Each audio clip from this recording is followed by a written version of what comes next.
बक्सवाहा के जंगलों को बचाने का मुद्दा अब बिना वजह अकारण तूल देने की फिराक में नजर आ रहा है।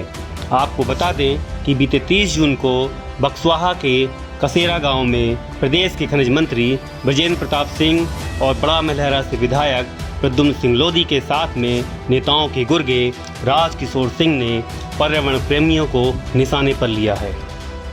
राजकिशोर सिंह ने मंच पर नेताओं की मौजूदगी में जहां पर्यावरण प्रेमियों को वामपंथी और पर्यावरण विरोधी कहा है, वहीं उनको विकास का विरोधी भी कहा है। राजकिशोर सिंह का दावा है कि बिरला एसएल माइनिंग कंपनी यहां आदिवासियों को रोजगार देगी और वहीं स्कूलों के साथ में आईटीआई जैसी व्यवस्थाएं की जाएंगी। इन सारे मुद्दों पर स्थानीय पर्यावरण कार्यकर्ता अमित भटनागर सवाल करते हैं कि जब सब कुछ कंपनी को ही करना है तो शिवराज सिंह सरकार की ज़रूरत क्या है। निर्वाचित सरकार को अगर यह मुगालता है कि सारा कुछ कंपनी करेगी तो लोग वोट क्यों देते हैं। अमित कहते हैं कि पूर्व में रियो टिंटो को भी इसी तरह से बिचौलियों ने दलालों के माध्यम से यहाँ पर खनन करवाया था। जंगल काटे गए, हीरा निकाला गया, लेकिन आदिवासियों की सूरत नहीं बदली।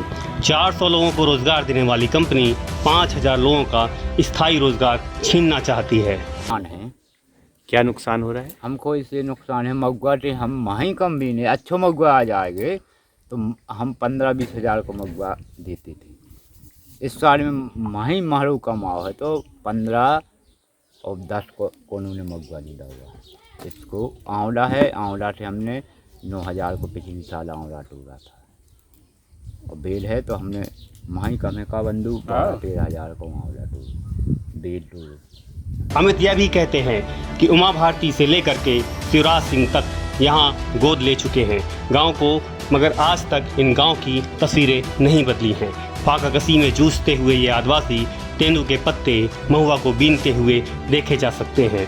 जिन कुओं में पानी नहीं है उन कुओं को पानी पिलाने का मादा क्या बिरला ग्रुप की कंपनी कर सकती है। भोपाल के पर्यावरणविद शरद सिंह कुमरे कहते हैं कि जिन आदिवासी संस्कृति को इन शैलचित्रों में देखा जा सकता है उसको उजाड़ने का पूरा खाका शिवराज सिंह की सरकार ने तैयार कर लिया है। खाका भी ऐसा जो विनाश की कगार पर ले जाकर यहाँ के बासिंदों को पलायन के लिए मजबूर करेगा।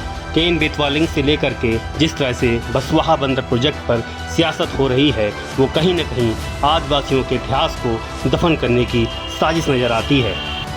अमित कहते हैं कि बक्सवाहा का आंदोलन अब जिस दिशा में जा रहा है, ऐसा लगता है कि अपने ही देश में यह मुल्क हमारे लिए पराया सा हो गया है।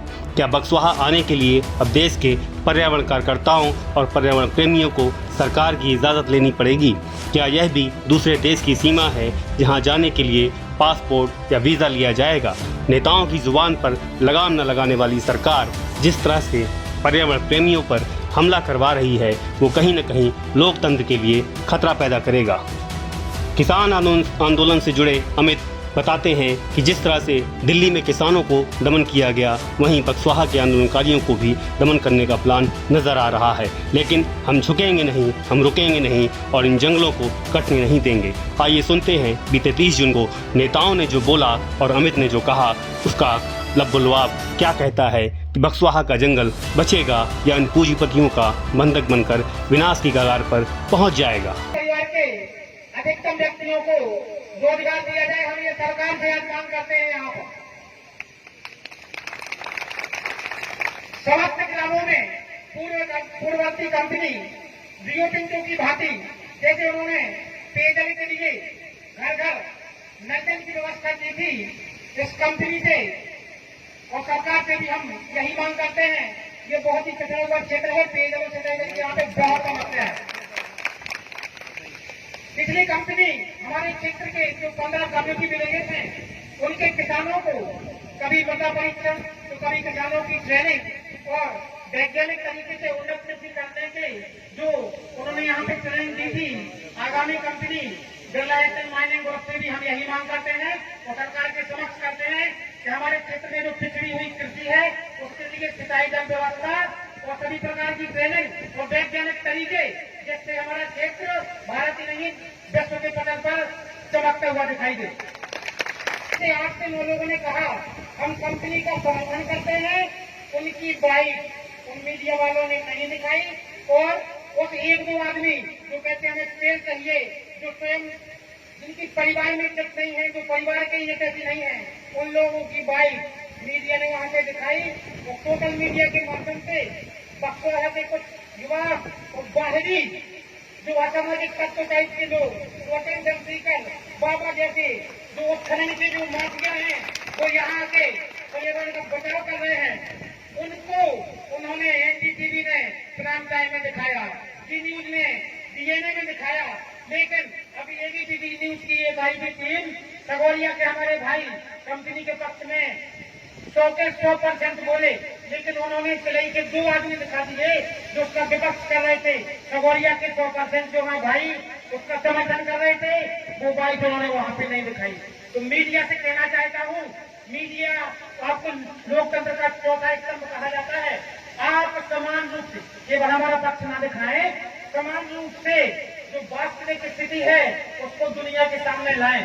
सोशल मीडिया और मीडिया पर ऐसे नैरेटिव सेट किया गया है, पूरे संसार की ऑक्सीजन यही 2.25 लाख पेड़ देते हैं। मंत्री जी का कहना था कि वो मुख्यमंत्री जी के निर्देश पर आए हैं। खनिज मंत्री का 30 तारीख को यहाँ पर सभा उन्होंने की और कोरोना की गाइडलाइन यहाँ चल रही है, इतनी बड़ी उन्होंने सभा कर दी, कोई मास्क नहीं पहने, कोई सोशल डिस्टेंसिंग का पालन नहीं हो रहा है। एक तरफ प्रशासन हम लोगों को शांतिप्रिय तरीके से अपनी बात नहीं कहने दे रहा है, दूसरी तरफ इस तरह का। और वहाँ पर जो मंत्री जी की सभा में विधायक जी, वहाँ पर स्थानीय विधायक बड़ा मलहरा के प्रद्युम्न लोधी भी उपस्थित थे, खनिज मंत्री विजेंद्र प्रताप सिंह वहाँ पे थे, और कुछ वहाँ पर इस तरह के तत्व भी उपस्थित थे जिन्होंने खुले रूप से ये गुंडागिर्दी का वहाँ लोगों को डराने की कोशिश की कि यहाँ पर किसी को जानकारी नहीं है। कुछ जो कंपनी के समर्थित लोग हैं और कुछ भाजपा के जो कार्यकर्ता हैं वही वहाँ पे शामिल थे, और वहाँ पर इस तरह की भाषा बहुत ही निंदनीय। मंत्री जहाँ पर मंच से है, सरकार का मंच लगा हुआ है, उस मंच से जनता को सीधे डराने की, लोकतंत्र की हत्या की बात कही। यहाँ हम जंगल को बचाने के साथ साथ हमारी लड़ाई लोकतंत्र को बचाने की भी हो गई है, क्योंकि यहाँ पर सीधे रूप से मन से धमकी दी जा रही है कि अभी हमने काले झंडे दिखाए हैं। मैं वीडियो अभी आप लोगों तक भी शेयर करूंगा कि अभी हमने काले झंडे दिखाए हैं, अगर लोग नहीं मानेंगे तो आगे क्या होगा लोग समझ सकते हैं।